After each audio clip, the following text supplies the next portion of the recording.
America is the richest and most powerful country in history. But America's rise to the top was not predictable at all. In fact, most of North America was ignored for more than 100 years after it was discovered. Here is a map that was made just before Christopher Columbus discovered America.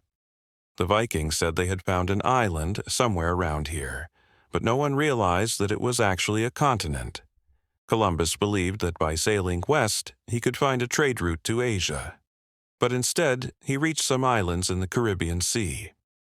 Columbus did not find the spices he was looking for, but he still thought he was very close to India.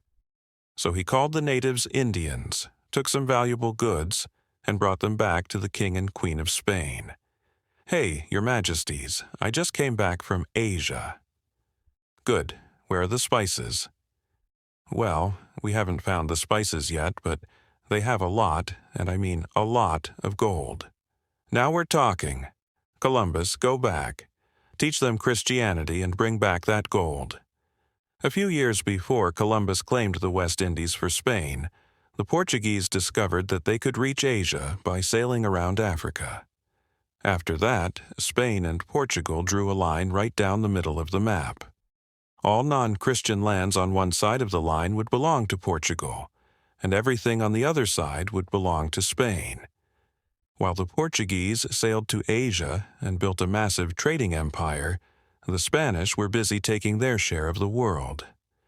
Most of the interesting parts of the American continent were in the south. There was gold, there was silver, and there were lots of people. That's why the Spanish focused on those areas. In fact, the Spanish also sent an expedition to North America in 1539. But when they failed to find gold and silver, they largely ignored these useless lands. The English, however, had sent an explorer to North America, while the Spanish were still in the Caribbean. This was 16 years before the Spanish discovered Florida. But after that, the English waited nearly 100 years before trying to colonize America. England's first colony was established in Roanoke, North Carolina, in 1585. But that same year, England went to war with Spain, and the colony mysteriously disappeared. Then they tried again with Jamestown, and this time it worked. After that, the Pilgrims arrived in Plymouth. The Pilgrims were very strict Christians. They even banned gambling and celebrating Christmas. Soon, people began pouring into America, and the East Coast filled up with British colonies. Meanwhile, the French were busy claiming land in the central parts of North America. The year is 1754. It was time for a war to decide who owned what in America.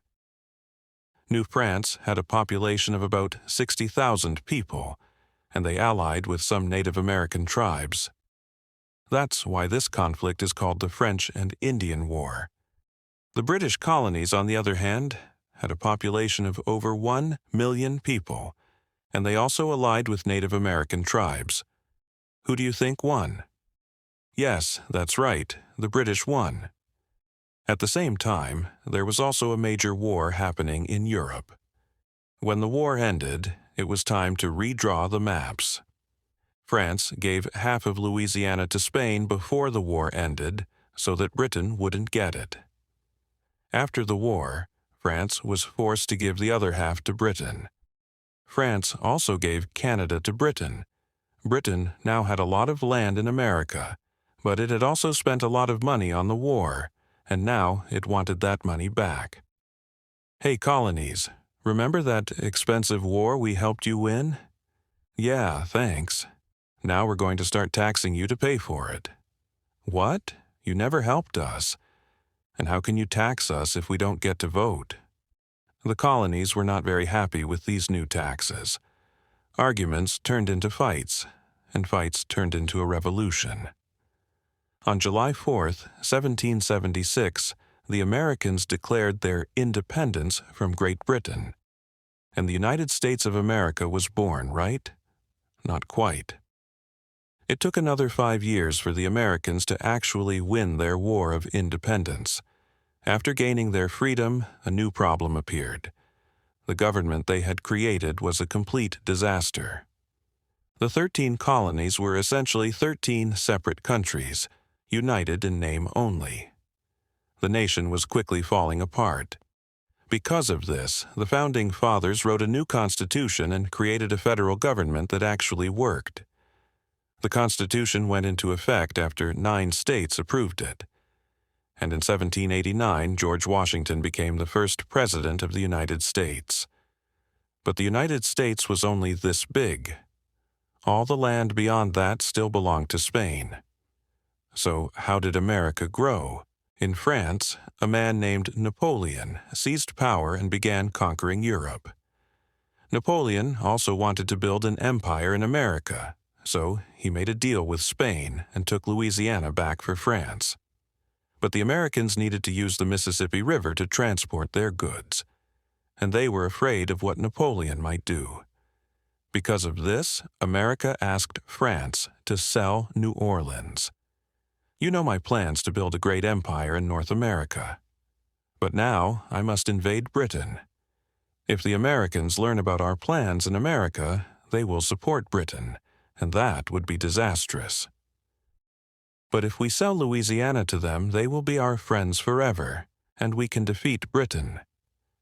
Selling our largest territory would be foolish. Enough. I've made my decision. We will sell it all. The money will fund our war with Britain.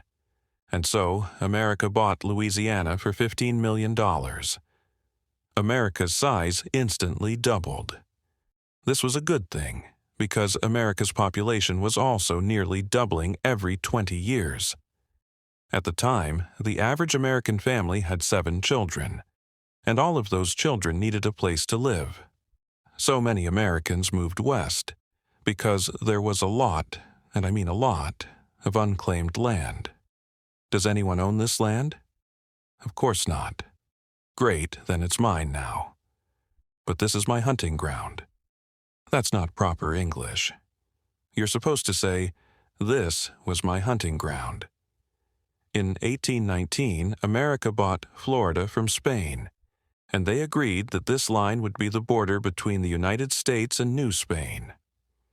2 years later, Mexico won its independence from Spain and became America's new neighbor.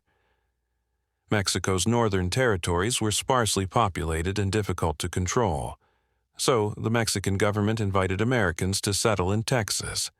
These settlers soon outnumbered the Mexicans, and before long, Texas broke away from Mexico and formed an independent republic. Yeehaw! We want to join the United States. Do you have slaves? Yes, we do, and we're proud of it. Sorry, we don't need any more slave states. Hey folks, I'm president now, and this is ours. In 1845, the United States changed its mind and admitted the Republic of Texas into the Union. Disputes over Texas's borders led to a war with Mexico. At the end of the war, the United States paid Mexico $15 million and took the northern Mexican territories that President Polk wanted. Just 5 years later, the United States bought another piece of land from Mexico for $10 million. Meanwhile, the British agreed to give the Americans all of the Oregon Territory below this line. Everything above the line remained British. And so, in just 50 years, thanks to a bit of luck and an ugly war with Mexico, America now stretched from ocean to ocean. There was nowhere left to expand. Until... Hello, Uncle Sam. I found an island in the middle of the ocean. Can I claim it for the United States? We might need that in World War II. Does anyone live there? No, sir. Is it covered in bird droppings? Yes, sir. Congratulations, son. You're standing on U.S. soil now. Sir, I wouldn't really call this soil. By the way, the Guano Islands Act is still in effect, so if you're tired of paying too much rent, go find yourself an island to occupy. Everything was great. Right after America got California, word spread that gold had been discovered there, and thousands of people rushed to California to dig for gold. In the Oregon Territory, there was free farmland. America was growing. There was peace on all sides. But there was one huge problem on the inside: slavery. In the northern states, slavery was illegal, and many people believed it was a great evil that needed to be stopped. In the South, slavery was the foundation of the economy. Americans had argued about slavery for decades, but everything came to a head when Abraham Lincoln was elected president in 1860. Many people in the South believed that Lincoln would abolish slavery, so most of the slave states left the United States and formed their own country. This led to a massive civil war. Many people died, the North won, the slaves were freed, and the United States was reunited. I'm very sorry to hear about the assassination of President Lincoln. Yeah, another assassin tried to kill me the same night, but I survived the stabbing. That's terrible. I mean, it's terrible that you were stabbed, but I'm glad you survived. By the way, the Tsar wants to sell Alaska to the United States. How much can you pay? 5 million, maybe 5.5, but not more. 7 million? Okay. Great, we'll sign the treaty tomorrow. Can we do it tonight? I should have pushed for more. And just like that, America gained another massive piece of land. Now, only a few tropical islands remained. Look at that. Some American businessmen have taken control of the Hawaiian Islands and want the United States to annex them. But the president said no. He believed America should be a just nation that never misuses its power to take advantage of the weak. Should America mind its own business, or should it protect its interests? That question would soon be answered.